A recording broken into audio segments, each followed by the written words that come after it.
अस्सलाम वालेकुम dear students and respected parents. उम्मीद है आप सब बखैरियत होंगे, ईमान और सेहत की बेहतरीन हालतों में होंगे और अपनी समर वेकेशंस को एंजॉय कर रहे होंगे और साथ साथ अपने समर वेकेशन टास्क को भी कंप्लीट कर रहे होंगे।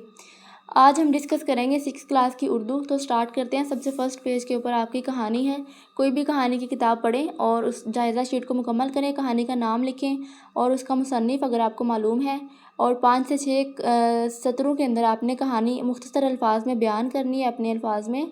और नेक्स्ट है जी, आपका पसंदीदा किरदार क्या था, उसका नाम क्या था और उसकी कौन सी खूबी थी जो आपको पसंद आई। नेक्स्ट पेज पे देखें जी, कहानी से आपने क्या सबक सीखा और कहानी से 3 मुश्किल अल्फाज के मायने यहाँ पे लिखेंगे। नेक्स्ट पेज के ऊपर आपको MCQs दिए गए हैं, कसीर अल इंतखाबी सवालात। आपने यहाँ पे MCQs जो है इनको हल करना है, सॉल्व करना है। जो भी ऑप्शन करेक्ट है उसके ऊपर आपने सर्कल कर देना है। यहाँ पे भी आपसे MCQs पूछे गए हैं, इनको आपने सर्कल करना है। ये ग्रामर के आपसे MCQs पूछे गए हैं। यहाँ पे आपने सबक नंबर 3 को रीड करना है और उसके अंदर से क्वेश्चंस के आंसर करने हैं। यहाँ पे भी सबक के क्वेश्चन आंसर करेंगे। सबक नंबर 3 को दोबारा पढ़ें और 5 मुश्किल अल्फाज के मायने तलाश करके यहाँ पे लिखें और इन अल्फाज को जुमलों में भी इस्तेमाल करें। यहाँ पे भी आपने अल्फाज मायने और उनके जुमले लिखने हैं। यहाँ पे लिखा है जी, सबक नंबर 4 को रीड करें और उसके अंदर से क्वेश्चन आंसर लिखें। सबक नंबर 4 के यहाँ पे आपको 4 क्वेश्चन आंसर दिए गए हैं। नेक्स्ट आपने सबक नंबर 4 को दोबारा पढ़ना है, वहाँ से मुश्किल अल्फाज के मायने और साथ में उनके जुमले लिखने हैं।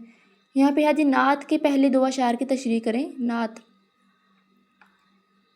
और यहाँ पे हमद का मरकज़ी ख़याल लिखें। नेक्स्ट है जी, सबक नंबर 4 का खुलासा तहरीर करें, मेहनत में अज़मत, इसका खुलासा लिखेंगे। और नेक्स्ट है जी, रोबोट, जदीद दौर की हैरत अंगेज़ ईजाद। रोबोट्स के बारे में आपसे यहाँ पे डिफरेंट क्वेश्चन पूछे गए हैं। आपने पैसेज को पढ़ने के बाद, पैराग्राफ को रीड करने के बाद रोबोट के बारे में क्वेश्चंस के आंसर करने हैं। रोबोट और इंसानों में क्या चीज़ें मुख्तलिफ होती हैं ये लिखेंगे और कौन सी चीज़ें एक जैसी होती हैं उनको सेंटर में लिखेंगे। यहाँ पे आपने अल्फाज आपको दिए गए हैं, इनके आपने मायने लिखने हैं और साथ में इनके जुमले लिखने हैं, अल्फाज, मायने और जुमले। नेक्स्ट पेज पे देखें जी, रोबोट की एक तस्वीर बनाएं और साथ में बताएं कि अगर आपके पास ये रोबोट होता तो आप इससे कौन कौन से काम करवाते। नेक्स्ट पेज पे देखें जी, आपको सवालात पूछे गए हैं नीचे। आप इससे पहले पेज के ऊपर आपको एक इबारत दी गई है, तफ़हीम दी गई है, आपने उसको रीड करना है और इन क्वेश्चंस के आंसर देने हैं और नीचे अल्फाज के मुज़क्कर और मोनस लिखने हैं। यहाँ पे आपने क्या करना है, हरूफ इस्तिजाब का इस्तेमाल करके दोबारा लिखना है, हरूफ इस्तिजाब जो आपकी कोई भी फीलिंग को बयान कर रहे होंगे।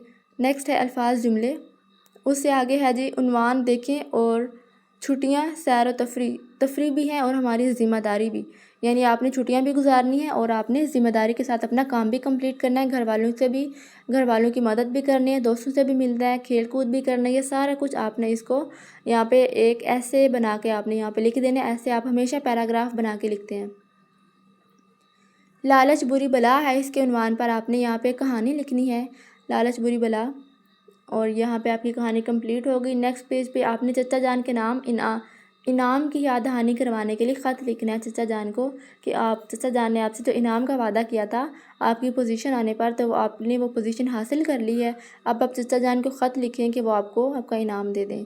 नेक्स्ट पेज पे देखें जी, हरूफ निदा और हरूफ इस्तिजाब और हरूफ तासुफ़ का इस्तेमाल करते हुए आपने जुमले मुकम्मल करने हैं। हरूफ इस्तिजाब खुशी की हालत में बोले जाने वाले, हरूफ निदा पुकारने के लिए और हरूफ तासुफ़ गम या अफसोस के इजहार के लिए।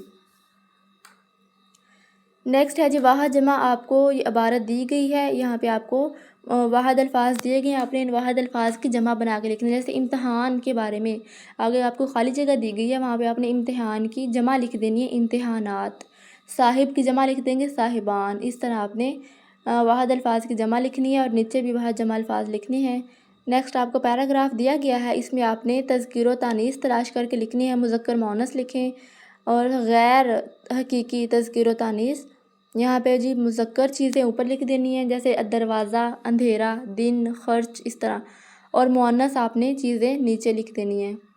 यहाँ पे आपने अल्फाज मुतज़ाद लिखने हैं और उसके बाद आपने अल्फाज मतलाज़म लिखने हैं। उस्ताद से क्या क्या चीज़ें आपको जहन में आती हैं, स्कूल, किताबें, कमरा, जमात, यूनिफॉर्म। घर से क्या क्या चीज़ें, कमरे, किचन, TV, दरवाज़े, खिड़कियाँ, ये सारी चीज़ें। تو اس کے ساتھ ہی آپ کی اردو کمپلیٹ ہو چکی ہے۔ امید ہے آپ کو اس سے کوئی نہ کوئی ہیلپ ملی ہوگی۔ اگر آپ کو کوئی فائدہ ہوا ہے اس ویڈیو سے تو نیچے کمنٹ سیکشن میں لازمی اپنی رائے دیجیے گا، اور اپنے دوستوں کے ساتھ بھی شیئر کر دیں تاکہ وہ بھی اپنے سمر پیک کو جلدی سے جلدی کمپلیٹ کر لیں۔ اپنا بہت سارا خیال رکھیے گا، دعاؤں میں یاد رکھیے گا۔ اللہ حافظ۔